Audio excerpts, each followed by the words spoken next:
Au golf, si une saison s'analyse dans son ensemble, ce sont les derniers mois qui définissent précisément le travail de l'hiver. Pour Martin Couvrat et Maxence Giboudot, l'année 2022 se jouait en Italie, dans la conquête d'une place sur l'Alps Tour. Inès Archer consacre son intersaison au développement personnel, pendant que Luca Morin retourne là où tout a commencé pour lui.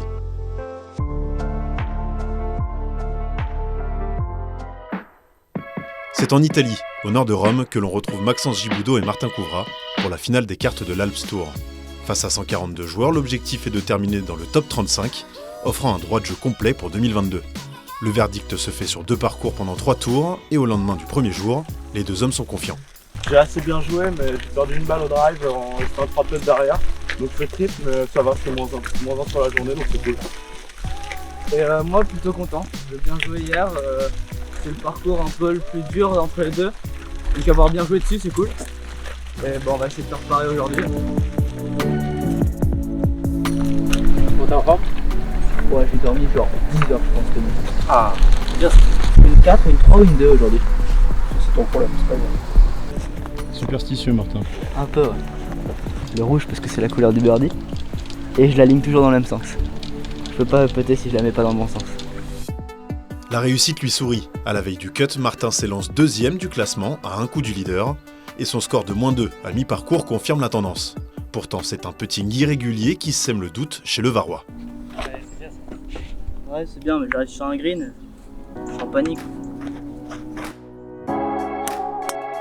Se présentent alors les 4 derniers trous, le moment opportun pour prouver ce qui le caractérise, la capacité à scorer dans les moments difficiles. C'est temps. Avec un score de -4 pour la journée, Martin prend la tête du tournoi, à -9 total.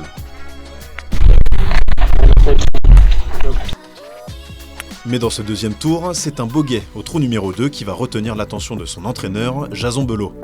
Sur ce par 5, le joueur prend 3 putts, malgré un green touché en régulation. Il faut l'endurcir un petit peu, parce que là par exemple, il se questionnait avec l'Espagnol pour savoir qui allait jouer en premier. Alors que là, je pense qu'il faut tenter le fait que l'Espagnol joue en premier, parce qu'ils avaient le même putt, qui était difficile. Et il aurait beaucoup appris, alors que là à l'inverse, c'est lui qui a fait le job de montrer au mec la ligne, il n'en a pas profité. À l'heure actuelle, ça me paraît compliqué de le faire parce que je ne me vois pas du tout jouer comme ça, je ne me vois pas du tout avoir des attitudes dans ce sens-là. C'est au bout d'un moment pas remettre tous les drapeaux, penser un peu à ma gueule. Quand je fais 2 mauvais trous, 3 mauvais trous, je pars de mon côté, je fais ma respiration, je fais les choses qui me font du bien. C'est des petites actions, donc en soi c'est rien de grave, mais je le fais tellement naturellement que c'est compliqué de m'y détacher, quoi. 3e et dernier tour.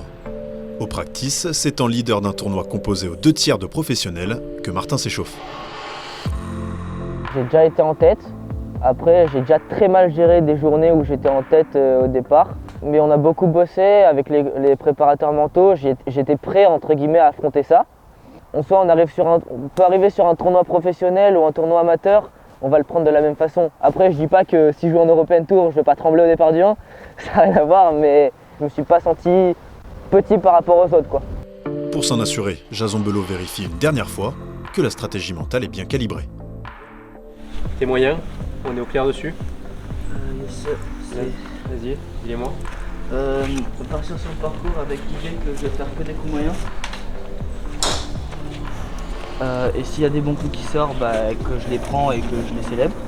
Enfin, que je les célèbre, que je sois content. Ouais, ça tu dois célébrer, tu dois ancrer. Le point c'était bien. Ensuite, in-out, toujours. Pendant le coup, il n'y a personne qui doit être plus intense que moi. Mais entre les coups, il n'y a personne qui doit penser à plus autre chose que moi.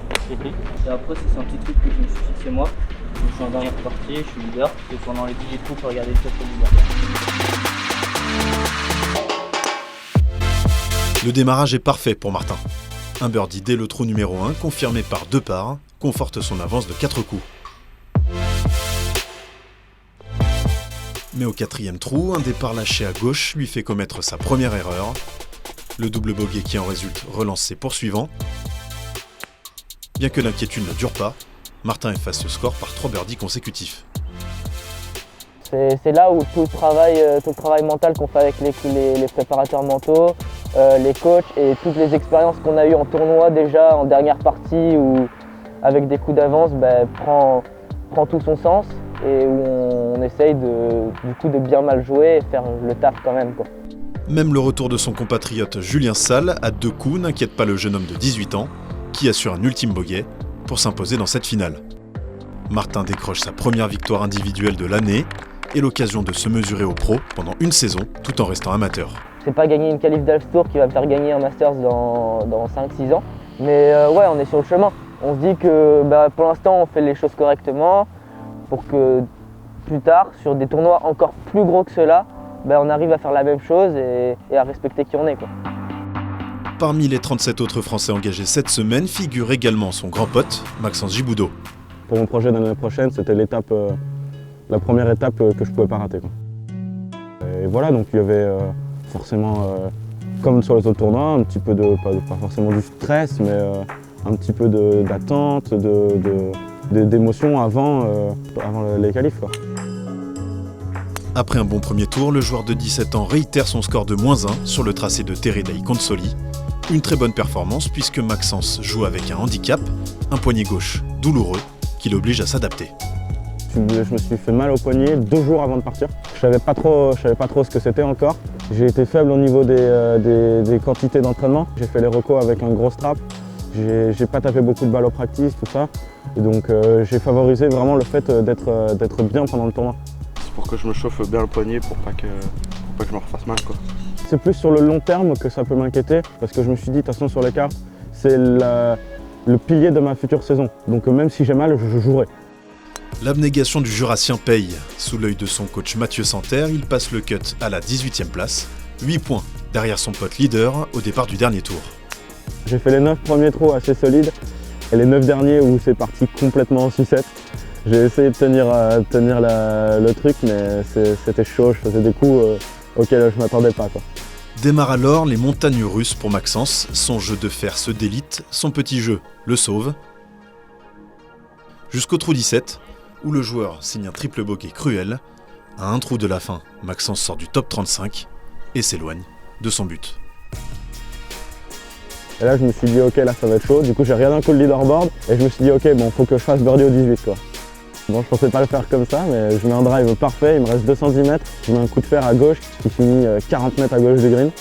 De là je fais un lob derrière le green, enfin j'avais pas vraiment de shot parce que j'étais en contrebas, et derrière je rentre le chip pour faire le birdie. Avec ce chip décisif, l'amateur obtient une 27e place finale. Objectif atteint donc pour le futur joueur de l'Alps Tour qui doit maintenant préparer sa saison à terre blanche. Entre 2 exercices de philosophie, Maxence garde un œil au calendrier, sous le regard de Nelly Corda. Je la kiffe, elle est trop stylée je trouve, et en plus elle joue bien quand même. Ça, c'est mon plan pour les 2 années qui arrivent. Donc mon objectif, c'est la Road to Challenge Tour en 2022. Donc c'est qu'à la fin de la saison qui arrive, je puisse aller sur le Challenge Tour. Donc la première étape d'avoir les cartes, c'était s'inscrire aux cartes. Donc je me suis inscrit, j'ai joué, je les ai eues. Après, la deuxième étape, c'est qu'il faut le budget pour pouvoir jouer sur l'Alps toute l'année. Et après, ça c'est la partie golf, la partie on va dire la plus dure, où je dois faire 69 de moyenne de score. Donc je dois gagner 2,3 coups sur chacune de mes parties. Le truc qui me coûte le plus de coups, c'est le driving. Donc là, on s'est refixé des objectifs. Quelques jours plus tard, le joueur du Val de Sorne goûte à nouveau au monde professionnel. Pour la 2e fois cette année, c'est le spécialiste du petit jeu, James Ridyard, qui dispense la séance collective. Alors James leur a demandé de faire un exercice de performance au tipping. Et ça lui permet de voir à la fois leur technique et à la fois leur mental, s'ils arrivent à s'accrocher ou s'ils montrent des signes d'agacement ou d'impatience. You're not going to be frustrated the whole time, but you're going to have moments, 10 seconds, 20 seconds, this isn't going very well, but that's why you're doing it, because on the golf course you do get frustrated, right? It's good. You need to embrace it. Hug it. Frustré, Maxence? Non, je suis pas frustré, moi. Je vais finir son exercice là en 2 temps 3 mouvements, et il va voir si je suis frustré.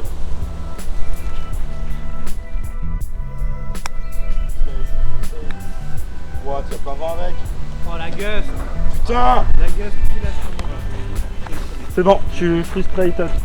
Maxence a désormais quelques semaines pour terminer sa préparation, avant un début de saison fin février en Égypte. Je pense qu'ici, par exemple, on a un cadre de vie, un cadre d'entraînement qui est certainement mieux que la plupart des joueurs sur l'App Store. Donc on a envie de voir ce que ça vaut vraiment, et on a envie de leur prouver qu'en fait, on travaille mieux qu'eux. Donc on a envie d'arriver, faire une année sur l'App Store et plus jamais y revenir, quoi. Cette intersaison est aussi l'occasion de tirer les enseignements des événements passés. Au Golf National début janvier, Inès Archer a retrouvé pour 2022 la motivation qui lui manquait ces derniers mois. Ça va Inès? Cette année, je suis vraiment en train de passer un gros cap. J'ai pas forcément gagné tous les tournois, j'ai pas forcément fait des top 10 partout. Mais en tout cas, j'ai énormément appris, j'ai toujours retenu un petit truc sur chaque tournoi, donc c'est ça qui m'a vraiment servi. J'ai beaucoup appris niveau mental. L'approche psychologique de son sport, Inès la travaille chaque semaine, 2 heures, avec sa préparatrice mentale Amélie Cazet. Début janvier, faute de Covid et de vacances, le duo se retrouve 1 mois après le dernier bilan. L'entretien dure plus d'1 heure, le contenu, lui, reste privé. Au début, t'appréhendes, tu te dis mais de quoi on va parler? Parce que, je sais pas, elle va me demander des questions, mais moi je sais pas de quoi je vais évoquer en fait. Et donc du coup, on ressasse un peu, on recherche un peu de quoi on va parler, et ouais, je trouve des pistes avec elle en fait. Et j'ai surtout appris aussi à gérer mes émotions, c'est-à-dire pas tout mettre dans le même paquet en fait. Évidemment, il y a des journées où j'ai pas envie de m'entraîner, mais j'arrive à le gérer, ok, je me contiens, et c'est une journée qui va être chiante, je le sais, mais c'est pas grave, je le fais, et tu vois, j'apprends quoi, genre. Ce travail mental est en partie la conséquence des internationaux de France joués à Saint-Cloud début novembre. Pour son dernier tournoi en 2021, Inès arrive dans les Hauts-de-Seine avec une fatigue cumulée depuis plusieurs mois. En fait, je me sentais pas de le faire le tournoi. Même si c'était un gros tournoi pour moi, en fait, on a vraiment beaucoup enchaîné de septembre jusqu'à là, et j'ai plus le scolaire. Et le mot se ressourcer, je l'ai pas du tout utilisé. Et donc ouais, j'ai pris cher. La joueuse du Racing s'investit, mais se met en difficulté dès le premier tour, avec une carte de +6. Le lendemain, la solution ne vient pas. Les premiers trous la plongent alors dans une remise en question. Donc il y a eu cette sorte de frustration qui est venue petit à petit. Et là j'étais, putain, ça se passe pas comme je veux, comment je fais? Et là j'étais vraiment face à un mur, genre face à la mauvaise Inès en fait. Parce que le règlement lui interdit de parler avec ses coachs pendant le jeu, Inès doit se sortir seule de cette impasse. Mais au trou numéro 4, après un bogey, elle perd finalement le duel avec elle-même. Je pense que la fatigue, tu sais quand t'es fatigué, que t'en peux plus, à un moment donné tu craques. Tu vois. Et en fait je l'ai pas géré, je l'ai pas du tout anticipé, j'ai pas senti en fait ce qui allait se passer. Et c'était dur. Mais la flamme est toujours au fond d'elle. La joueuse de 16 ans se bat et signe finalement une carte de 74, 3 coups de mieux que la veille. Insuffisant cependant pour rentrer dans le tableau final, mais suffisant pour vouloir exorciser son mal avec sa coach Gladys Nocera. Tu veux qu'on débriefe Ouais. Tu veux? Ok. Je suis trop fatiguée. Je galère, genre Moliette, c'est ça, j'enchaîne de fou. Plus la scolarité, tout ça. Franchement, je n'étais pas au top pour vraiment finir ma saison comme ça. On peut considérer qu'on est tous responsables de ton calendrier et que ça, c'est un truc point de vigilance pour l'année prochaine. C'est toujours pas facile de faire un débrief à chaud parce que t'as plein d'émotions qui te viennent. Moi, j'avais cette sorte de grosse déception et en même temps de fatigue, donc tu sais, t'es en fin de journée, tu te dis putain, elle me parle, mais ok, je me concentre. C'est ta carrière amateur, c'est ta future carrière aux États-Unis, tu vois. Donc il faut que ça vienne de toi. Donc il faut que tu identifies quels tournois sont importants pour toi. Et en fonction de tes objectifs, on va caler un calendrier. Et il y a des tournois que tu utiliseras non pas pour performer, ou pour aller chercher un titre ou un truc, mais pour travailler quelque chose. Tu vois, par exemple, j'accepte pas de me dire ok, dans ce tournoi, je peux pas performer, mais je vais devoir bosser un truc et... Ouais, mais c'est hyper dur, mais ça c'est de l'apprentissage aussi. Vous n'avez pas l'habitude de fonctionner comme ça. Ça marche. Ok, je comprends. Et en fait, ça m'a énormément aidée. Moi, je suis une fille qui a énormément besoin de tout le temps faire des bilans. Et c'est pour ça qu'après, j'ai enclenché direct. On a vraiment calé des dates. Moi, j'ai fait un vrai calendrier que j'ai dans ma chambre.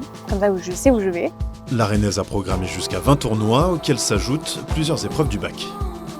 Je vais charbonner, mais on va au charbon comme Rémi le kiné le dit bien. Mais non, en vrai, de toute façon, je suis là pour ça. Hein. Avant d'aborder la nouvelle année, les centres de performance laissent 2 semaines de vacances à leurs joueurs. Et pour les fêtes, c'est chez lui en Vendée, au Sable d'Olonne, que Luca Morin vient se ressourcer en famille. Bienvenue à la maison. Notre chez nous. Bon, là c'est en haut, c'est là où il y a toutes les chambres, mais la chambre principale on va dire, donc la même. Dans une chambre bien rangée, le joueur de 15 ans conserve quelques titres de sa jeune carrière. Le Grand Prix Major de Bordeaux-Lac 2018 reste sa plus belle réussite, un trophée qui cache de plus grands objectifs. C'est un truc que je m'étais mis en tête justement il y a 2-3 ans, de battre les 3 grands joueurs affichés juste ici. Jordan Spieth, et Tiger Woods et Rory McIlroy. Jordan Spieth est pour moi le meilleur putter du monde quand ça se passe bien. Et Tiger Woods, la légende quoi on va dire. Les multiples comebacks et Rory McIlroy, je dirais présent partout, puissant. Il a une attitude incroyable et forcément ça inspire et tu te dis j'aimerais être comme ça, j'aimerais être comme ça. C'est un objectif on va dire très très sérieux mais même plus qu'un objectif, c'est un rêve quoi. Le compte à rebours est lancé depuis 15 ans. Pour atteindre un jour ce but, le joueur ne pose les clubs que quelques jours, même en vacances, trop mordu pour ne pas s'entraîner sur un golf de Port-Bourgeonnais qu'il a vu grandir. J'ai passé, je pense, peut-être 10 ans, même un peu plus ici, quasiment tous les jours, à taper, à putter, à faire le parcours. Je ne sais combien de fois. Là, c'est mon petit jardin. À la demande de ses coachs, il travaille ses basiques devant son père, instigateur de sa passion. C'est grâce à mon père qui m'a mis au golf depuis du coup mes 3 ans et demi. Le coach donc Benoît Arnaud qui m'a pris en cours pendant 30 minutes pour voir si on pouvait potentiellement faire quelque chose. Comme il voyait que j'avais un petit truc, j'avais le maniement du club qui se débrouillait pas trop mal, il m'a pris un peu en avance. Ça commence à taper la balle un peu quand même. Je suis pas très objectif en tant que père, mais quand je vois la balle sortir comme ça, c'est plutôt joli.